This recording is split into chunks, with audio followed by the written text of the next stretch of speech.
everybody, and welcome back to Apex TV. This is the highly anticipated lie detector test we did on a man named James Oliver, who claims to be an actual time traveler from the year 6491. James was first featured on a previous video in which he told us what our future holds, as well as his story about how he's from another galaxy. We sat down with him in person for the second time, and hooked him up to a lie detector to see if he was telling the truth. Hello everybody, and welcome back to Apex TV. Today we're sitting down with James Oliver, who claims to be an actual time traveler from what year again? 6491. 6491. So we're actually set up to do the lie detector test with James. As you can see, we got the lie detector all hooked up, and I think we're all ready to go. We're measuring the breathing right here. We got skin temperature and sweat right here, and then heart rate.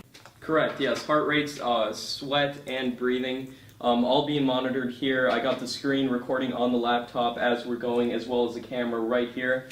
And overall, I think we're all set up and ready to go. So let's start off with the basics. The first question is, are you an actual time traveler? Yes, I am an actual time traveler. Alright, so the lie detector says that you are telling the truth. In the first interview with you, you said you have a time machine. First off, where is it? Well, I can't tell you that. So it's actually being hidden somewhere on Earth right now? Yes, it is being hidden. But I can't tell you that. Okay, interesting. But you do, in fact, have a time machine? Yes, I do. It's my spacecraft. Are you from the year 6491? Oh, yes. I mean, in a word, yes. And I'll say that because, like I explained in the last video, your years are different than mine. Obviously, your year system started with the birth of Jesus Christ, and or the death of Jesus Christ, sorry. And mine has dated back to the beginning of the first civilization. Not to mention that where I'm from, the years are longer because my planet is further away from the sun than yours is, so it just takes longer to get around.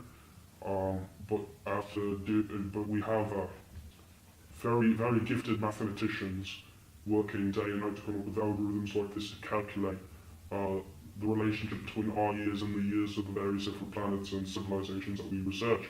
And so after those calculations are completed, I'm from your equivalent year, 6491. In the future, does everybody have their own personal AI system that, like, does tasks around the house and, Yes, there is one system in every household, and I'll go into a little bit more detail about this now than I did a couple of nights ago with the last video.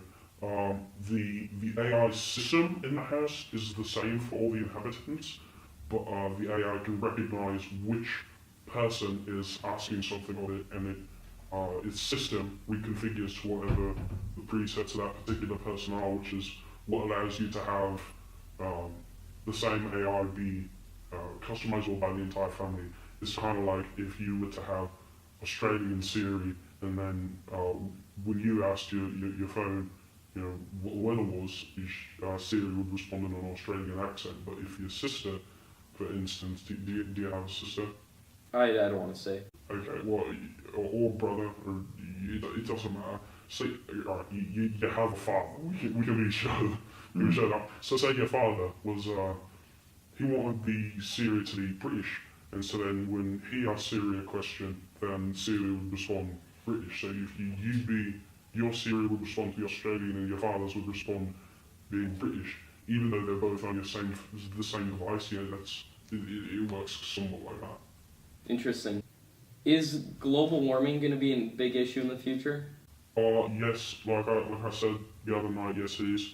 You guys are going to have significant issues with your planet becoming warmer and warmer. And like I said, it's going to be a mixture of man-made emissions and the fact that your planet is on a geological warming period. So it's a perfect storm of both natural and artificial happenings and occasions that are going to really cause an increase in global temperature, and it's going to start to become a problem. Especially, I know you've already heard an increase in tropical storms or drought periods or anything like that. It's going to get worse. So just be very careful of that in the future. You know, you're going to have to start working on backpedaling and maybe making some changes to the systems that you have in place right now. Otherwise, yeah, you're going to face some significant issues. How could you give us any tips? I know a lot of people when we do these interviews, they ask, how can we make the future better? So do you have any actual steps we can take to combat global warming? So, for one, why the hell did you guys leave the Paris Treaty thing? I don't remember exactly what it's called, but it's an agreement that you keep a ceiling on your carbon emissions, and your president pulled you out of that. First off, who the hell thought that was a good idea? Second, get yourself back into that first off, and then you gotta start spreading the messages across the globe. I know you in the United States are a manufacturing and artificial production epicenter of much of the world. So you're an example. You're like the big brother. People will follow your example, and so you're going to need to take a step, maybe not necessarily knowing what's going to happen. So you think we should put a cap on the carbon emissions? Yes, and like the big brother, like the father, the younger brother of the son is going to grow up to be much like the role model, and so you have to be that role model for other countries on the planet. And I guarantee you that if you start, they'll follow. But if the U.S. puts a cap on their carbon emissions, how can we be sure India, China, how can we make sure the whole world, you know? You can't, and that's the thing. You got to just trust. That's another part of it. You got to be willing to trust each other, and right now you really don't. You have to have assurances, and assurances are never assured. There's no real form of the word. I mean, even if you have a legal contract, somebody can violate it. It's up to their own free will. So you just got to be willing to trust in other people and in the good of humanity to benefit all of you. So in the future, do we have a one world government? Yes, it's sort of similar to what you have now in the United Nations. It's not a full government, like each country still has some independent control. It's much more like what you have now between your federal government and your states, except a weaker federal government. So the whole of the world is going to be controlled by elected officials from each nation, and there's sort of a council, and they're going to decide what's best for the planet as a whole. But as for governing the individual countries, most of the decisions are still up to the countries themselves. And I know I talked about that last night. Is the way the whole galaxies run. So all of Federation's based in multiple galaxies and whatnot. There's a galactic government, then there's a world government, and then however the world decides to divvy up the rest of the powers up to them. But yes, it's the Federation first, and then the world government second. Okay, so how big is this Federation? Can you give us kind of a scale? It spans galaxies and galaxies and galaxies. It's not even just your Milky Way. You got the closest one's Andromeda. I can tell you that and that too.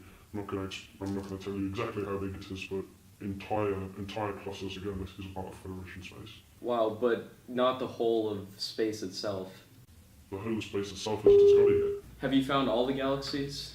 No, space is continuously expanding, so we haven't found everything. Mm-hmm. But I've explored space, and we're continuously discovering stuff every day. And you know how I said there are multiple different agents. Like I'm a researcher. There are those who specialize in alien research, and then there are those who specialize in exploration of new sectors of space. So we're finding constantly new galaxies, new planets, everything every day. And most of it's just nothing. Just barren rocks in the middle of space. But every once in a while you get lucky and there's a planet with life on it. And then sometimes you hit the jackpot and there's a planet with intelligent life on it. So it kind of just depends. We have good days, we have bad days like anybody else. But we're continuously discovering new planets, new ecosystems, new forms of life, new everything. Have you ever found a planet with life that's actually more intelligent than humans? Oh yeah. Countless. You guys are, well, not countless, but there's a lot of them. It's hard. You think about a cat. Maybe a cat thinks it's the smartest thing. It's all a matter of perspective. It's just, and of course, they're like anything else. There are other species that maybe a certain individual is incredibly gifted or very smart. So it depends on both the species and the individual, rather than just a generalization. Have we gotten in any fights with these different species? See, I can't. Yes, there have been some conflicts, but most of it has been put under control by the Federation very quickly. It's planetary warring is forbidden, of course. So the whole of the Federation is there as a peacekeeping vessel to make sure both sides get what they need from each other and to ensure a peaceful transition or peaceful negotiation. Do you belong to an agency that specializes in alien research? Yes, I do belong to an agency that specialises in alien research. My specific department is the history and culture of the human race. So all of my work is about humans and about the Earth and about the ecosystem and cultures that exist here. But there are other departments and other specialisations for any manner of different types of xeno research. Interesting. Have you ever met an alien? Personally? Yeah. Several times. I mean, the definition of an alien would be something that's out of this world, so I'm meeting an alien right now as it is. But something you would consider an alien? Yes, I have on occasion, but most of my work is done here. The only time I meet them is when I'm at home, because, they travel through our planets, it's just like, Americans go to England or, anything like that. So it's the same sort of thing, they travel to where I live, they live where I live, and so yes, I do know them. It's, I have personal relationships with a few of them. I have friends who you would consider aliens, and they're a nice lot, they are. So don't be quick to judge foreign species as foreign, I guess is the lesson here, because I have some who are quite good friends, actually my closest friend is from another galaxy, so it's And with the internet, you can interface with other people from different galaxies. Oh yeah, for sure. We have a different way of translating internet, obviously, because you guys have fiber optics, but that's light speed, so your nearest star's what, like 22 light years away, something like that. So we have to go a little bit faster than that. We actually was talking about the particle accelerators. That's actually how we send messages.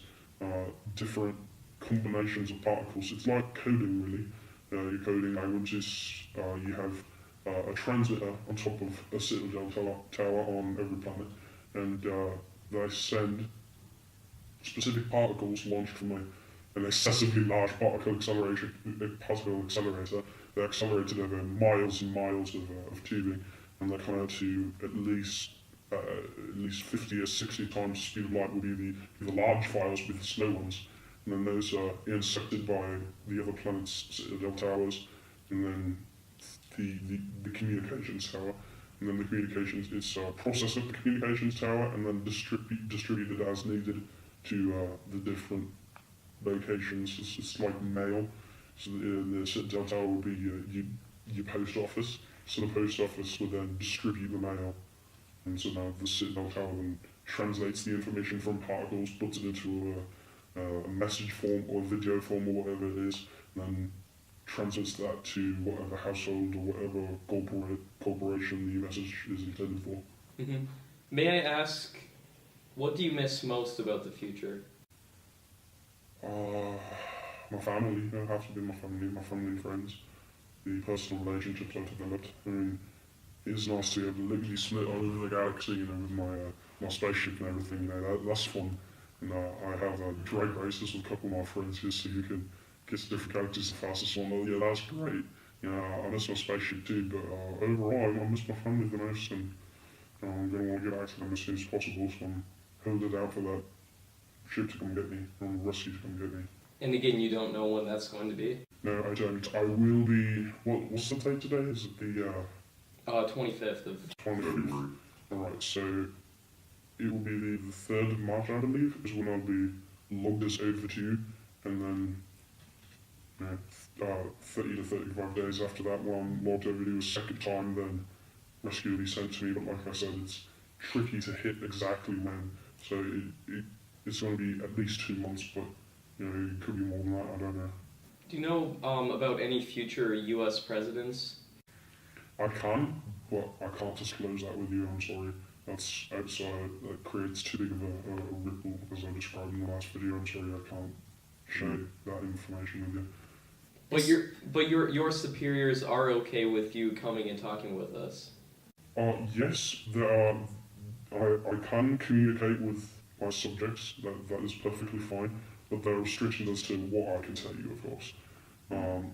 But just communicating with you and telling my story, yeah, that's completely fine. Why did you come to us as opposed to other media organizations? Well, it was more coincidence than anything really. I was reading the news, and you guys have got quite the publicity, you know. So I noticed that your channel is large, and I'm actually get in contact with you through means which I won't disclose. But you just happened to be the first one I stumbled upon, and I just pursued the lead.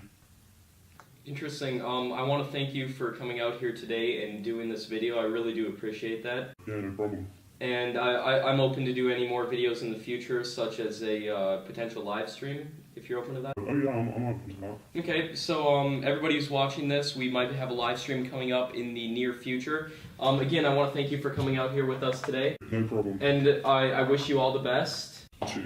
And thank you. Thank you. Have a good one. What do you think? Is James Oliver an actual time traveler from the year 6491? Be sure to leave your thoughts down in the comments below. Also, James alleges to have an actual piece of technology from the future. Subscribe and turn on notifications so you don't miss it. Now introducing the new Apex TV shop. Get yourself the best time travel and alien t-shirts, hoodies, hats, and more, plus all new Apex TV merch, all at the link in the description. Thanks so much for watching, everybody. We'll see you in the next video. Peace out.